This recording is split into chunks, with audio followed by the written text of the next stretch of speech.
ఆ పాపటకి అంత ప్రత్యేకత ఉన్నది. ఆ పాపట తీసేటప్పుడు ప్రారంభ స్థానంలో బొట్టు ఉండాలి. ఎందుకంటే నేను అంతకన్నా మాట్లాడకూడదు. ఒక్క విషయం మీరు గమనించండి, ఇక్కడ పెట్టుకున్న బొట్టు ఎప్పుడో అప్పుడు మరుగున పడుతుంది. మరుగున పడకుండా ఉండడం సాధ్యం కాదు. విశేషమైన చెమట పట్టింది, స్నానం చేశారు, లేకపోతే తెలియక ఏ పిల్లాడి చెయ్యో తగిలింది, ఇక్కడి ఉండేటటువంటి బొట్టు కొద్దిగా నిధనం అవ్వచ్చు.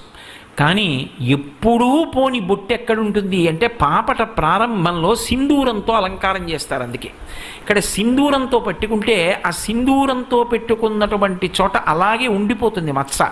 స్నానం చేసినా బొట్టు మరుగునబడలేదు అంటారు. అందుకే అది లక్ష్మీస్థానం. అది భర్తకి ఆయుక్కారకం, అది భర్తకి ఐశ్వర్యకారకం. అది పాపట ప్రారంభ స్థానం, లక్ష్మీస్థానం అంటారు.